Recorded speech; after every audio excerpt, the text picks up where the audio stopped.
Hi, welcome to our channel.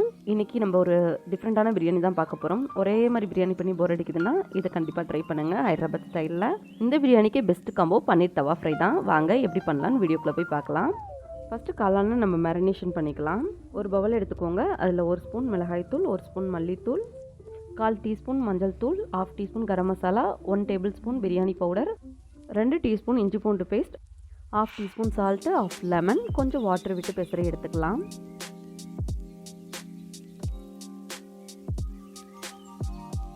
காளானை நான் இப்போ வீடியோவில் எப்படி காட்டணும் அதேமாரி கட் பண்ணி எடுத்துக்கோங்க.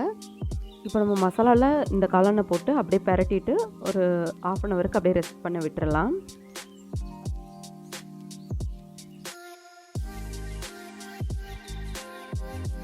கொஞ்சோண்டு புதினா மட்டும் நம்ம ஆட் பண்ணி அதோட மிக்ஸ் பண்ணி வச்சிடலாம்.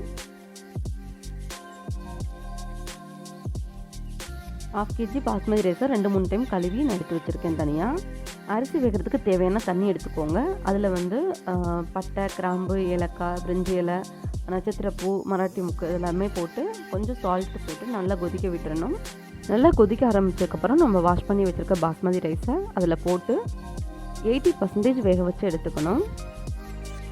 ஒரு 10 நிமிஷத்துலேயே வெந்துடும் ரைஸு. ஸோ நீங்கள் அப்பப்போ எடுத்துகிட்டு நீங்கள் தொட்டு பார்த்தீங்கன்னா தெரியும். ரைஸ் வேகிற கேப்பில் நம்ம நெக்ஸ்ட் பேன் எடுத்துக்கிட்டு அதில் கொஞ்சம் ஆயில் மட்டும் விட்டு 4 பெரிய வெங்காயத்தை ஸ்லைஸாக கட் பண்ணியிருக்கேன். அந்த வெங்காயம் நல்லா கோல்டன் ப்ரௌன் ஆகிற வரையும் ரோஸ்ட் பண்ணி எடுத்துக்கலாம். கரெக்டாக 10 மினிட்ஸில் நம்ம ரைஸ் வெந்துருச்சு 80%. ஸோ அதை நான் நல்லா ட்ரைன் பண்ணி எடுத்துக்கிறேன். வெங்காயம் இந்த அளவுக்கு நம்மளுக்கு நல்லா ப்ரௌனாக இருக்கணும். அப்போ தான் நம்மளுக்கு பிரியாணிக்கு டேஸ்ட் கொடுக்கும். வெங்காயத்தை தனியாக எடுத்து வச்சுட்டு அதே பேனில் கொஞ்சம் ஆயில் விட்டு அதில் பட்டை, கிராம்பு, சோம்பு, அதுக்கப்புறம் 2 பச்சை மிளகாய் மட்டும் தாளிச்சுக்கிறேன். மேரினேஷன் பண்ணி வச்சுருந்தா நம்ம காளானை போட்டு நல்லா அது சுண்டி வேகணும். அது எண்ணெய் பிரிஞ்சு அதுவே வரும். தண்ணியும் காளானில் விடும். ஸோ நம்ம தண்ணி ஊற்ற தேவையில்லை. இப்போ சுண்ணதுக்கப்புறம் நம்ம ஒரு 1/2 கிளாஸ் வாட்டர் மட்டும் நான் விட்டுருக்கேன். இப்போது ஒரு கொதி வந்ததுக்கப்புறமேட்டு நம்ம 4 டேபிள் ஸ்பூன் கர்ட் ஆட் பண்ணியிருக்கேன். இது நம்ம சாஃப்ட் கொடுக்கும், அதுக்காக தான். 4 டேபிள் ஸ்பூன் கர்ட் ஆட் பண்ணதுக்கப்புறம் சிம்மில் தான் இருக்கணும். நல்லா கிளறி விட்டுக்கோங்க. ஒரு நிமிஷத்துக்கு அப்புறம் இதில் நம்ம பச்சை பட்டாணி நான் வேக வச்சு ஆட் பண்ணியிருக்கேன். இது நீங்கள் ஆட் பண்ணுறது ஆப்ஷனல் தான். நான் எனக்கு பிடிக்குன்றதுனால நான் ஆட் பண்ணியிருக்கேன். டேஸ்ட் சூப்பராக இருக்கும். இப்போ பிரியாணி லேயர் பண்ண ஸ்டார்ட் பண்ணிடலாமா? இப்போ நம்ம கிரேவியில் கொஞ்சம் கிரேவி தனியாக எடுத்து வச்சுக்கோங்க. நீங்கள் எத்தனை லேயர் பண்ண போகிறீங்களோ அதுக்கு ஏற்றாப்புல கிரேவி எடுத்து வச்சுக்கோங்க. நான் 2 லேயர் பண்ண போகிறேன். இதில் ரைஸ் நம்ம போட்டுட்டு வேக வச்சுருந்த ரைஸ் 80% அதை போட்டுட்டு அது மேலே வெங்காயம், புதினா ப்ளஸ் கிரேவி அதை மட்டும் ஆட் பண்ணிட்டு அகெயின் ரைஸ் போடுறேன். அகெயின் சேம் அதே தான், வெங்காயம், புதினா ப்ளஸ் கிரேவி அதை மட்டும் ஆட் பண்ணிவிட்டு அதுக்கு மேலே அகெயின் ரைஸ் வச்சுட்டு நான் வாழையில போட்டு தம் போட போகிறேன். இது ஹைதராபாத் ஸ்டைல். இது சூப்பராக இருக்கும் சாப்பிட்றதுக்கு. இதில் நீங்கள் கலர் ஆட் பண்ணுறதுனாலும் ஆட் பண்ணிக்கலாம்.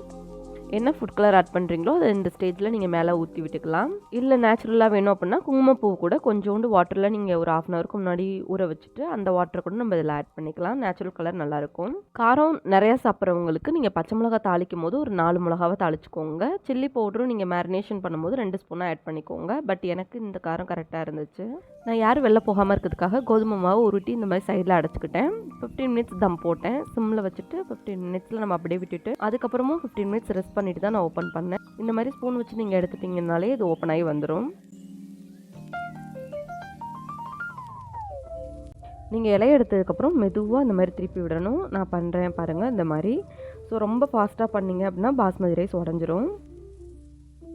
நீங்கள் பொறுமையாக இந்த மாதிரி கிளறி விடும் போது மட்டும்தான் 3 லேயரும் ஒன்றாயிரும். அப்போ நம்மளுக்கு சாப்பிடும் போது எல்லா மசாலாவும் மிக்ஸ் ஆகி கிடைக்கும்.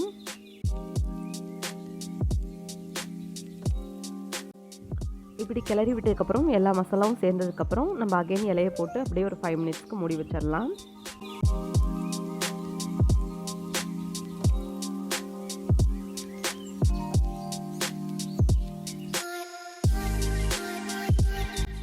சைடிஷ் பன்னீர் மசாலா பார்க்கலாமா? 200 கிராம் நான் பன்னீர் எடுத்திருக்கேன். க்யூபாக கட் பண்ணியிருக்கேன்.